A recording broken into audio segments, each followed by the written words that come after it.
Hey guys, Dave from Nerdarchy, for nerds, by nerds, hanging with these nerds. Nathan Nerdarch. Nerdarchy Ted.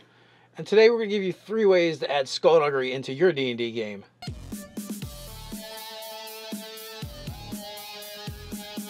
Before we start this video, special thanks to Nords Games for sponsoring it.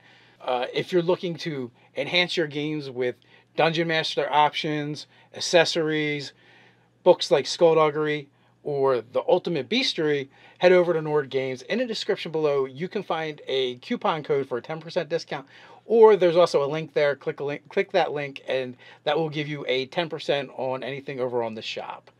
So first thing I did was, I looked up what does Skullduggery mean? Unscrupulous, underhanded, and trickery is what, it came up as, and it was first used in 1856. But there's a couple of different ways to use this in your game. Like, it could literally be the theme of a game for a campaign, and you could either do it one of 2 ways. One is basically everyone is a criminal, gangs, it's kind of the underworld, or I also see this as being kind of like an espionage spy game.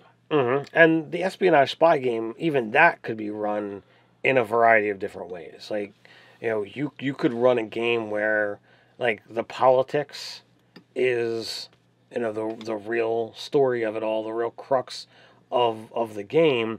Your combat has to be done, in secret, in dark alleys, where no one is going to be a witness, because you can't get caught, you can't be known, what faction or who you're working for. So this becomes a story where, like, I want to say almost like every role is important. This brings 2 things to mind. One, like, if you look at Game of Thrones, that is full of intrigue and skullduggery. So that would be a huge example where everyone is trying to manipulate everyone and get them to do what they want. And another one was kind of like, it's funny, we just watched the movie last night with my family, Fate of the Furious. And, the idea that, their team takes on a mission, and it's one of those, black ops government missions where, hey, if you get caught, it's on you. Those are definitely, like, different themes that can come up when you're trying to play this type of game. So you can have everything from the range of political intrigue and the politics aspect all the way to being the spy or the assassin, like spy versus spy and things. Yeah, and so this could actually be a very combat-light game. It might be more about social interaction and actually exploring the social climate.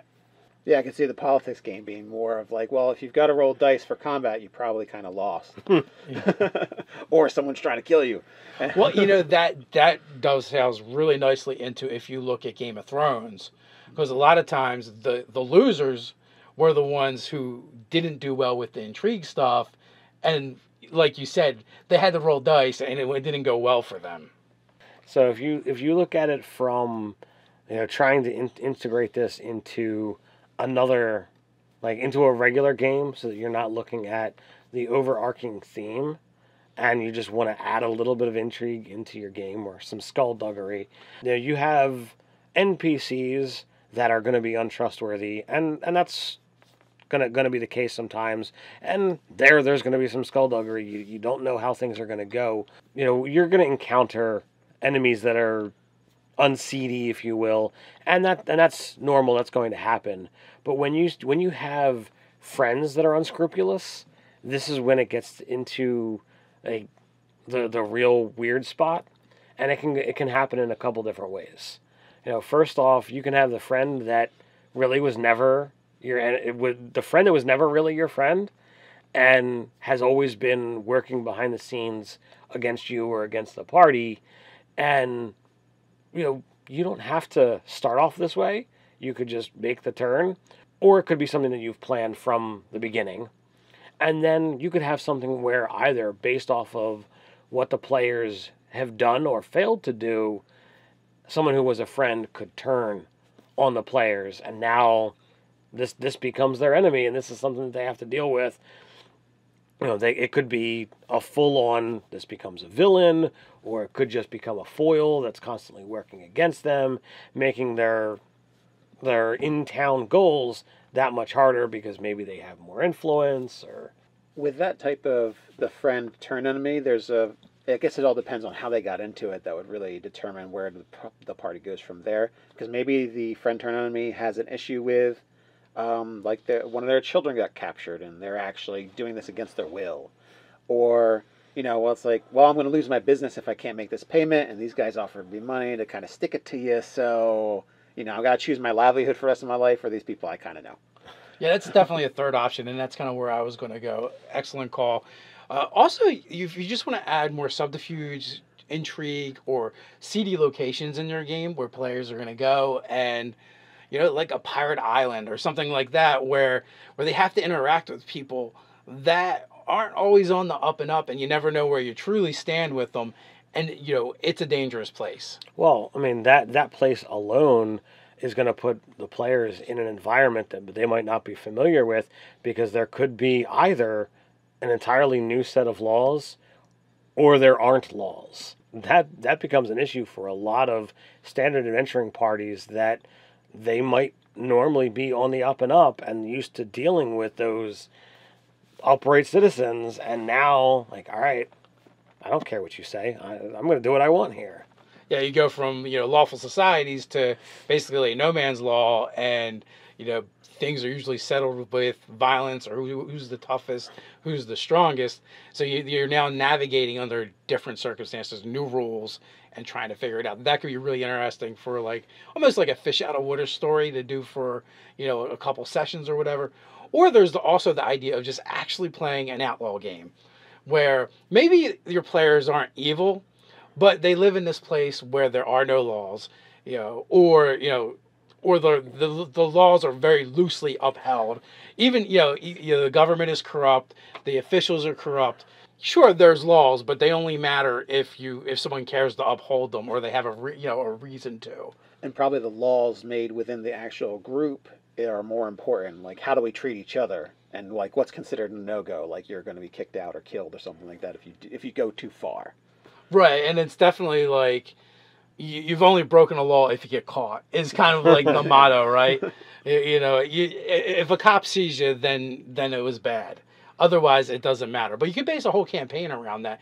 I definitely see like seafaring campaigns, if you wanted to play that kind of game, or where maybe you're playing pirates, or for whatever reason you're stuck with all these outlaws. Maybe your party has been framed for crimes, and they've made their way to this place because it's a haven, but now they have to survive the haven. Surviving the safe place. Yes, exactly. That's a tough spot to be. It sounds like a nice, interesting adventure too. The Pirate Islands is kind of like one example, but there's other things as well. There's Australia. Well, yeah, back in the day, that was a penal colony. Yeah. And that could literally be another way of doing it as well, where if you aren't the toughest and strongest characters, you're going to have to rely on other skills like subterfuge and trickery in order to survive. Pirate Island aside, you mentioned earlier the Thieves Guild. So running where you guys or the party are all members of that guild, like they're not going to just be, we're going to mill around in society. You're going to always be with that group of people, and that's going to be that tough social structure to navigate. You're going to have people who are looking to try and climb up the ranks, and so you got to be not only looking to get the guy ahead of you, but you got to be looking at the guy behind you, because he might want your spot just as much as you want the spot above you. That's an excellent example, because you could be in the ye old city, regular city, normal laws, everything you expect, but you're part of this organization that has its own rules that you have to abide by as well. And you could belong to a thieves guild and be kind of shady without being straight up evil. You might be morally ambiguous, or like you only interact in these more nefarious ways towards people that are of your ilk, right? People that are kind of like in the know, in the profession, but like normal citizens, for the most part, you just ignore them or whatever, or maybe you have your own personal moral code where it's like hands off for those guys. Mm-hmm. It's like a game in the game. So you've got the regular society game of ups and downs and hierarchy order, and then you've got your Thieves Guild hierarchy where you're like, all right, well, they're not playing our game. But all rules. These are the rules for this one, so it's like a deadlier game in a sense. They're not playing the game, but they are technically players because what you do to them or what they do have the ability to affect you. So like they could be a target, they could be an ally, knowingly or unknowingly, because thieves guilds are sometimes connected to the nobility or to the power structure in some way. So you've got to be careful with what you do. So in summation, there's essentially like 3 ways to add this kind of flavor, add these kind of themes to your games. One is, well, you're actually just straight up playing the outlaw game. 2 is you're playing some kind of spy or espionage game, within your D&D game. And then the third one is, you're part of the normal fantasy world and the part of the normal game, but there's these subsections or organizations that exist within that play by different rules. So what do you guys think? How often are you using espionage and subterfuge and what have you in your games? You can continue that conversation down in the comments below. While you're down there, don't forget to like, share, and subscribe.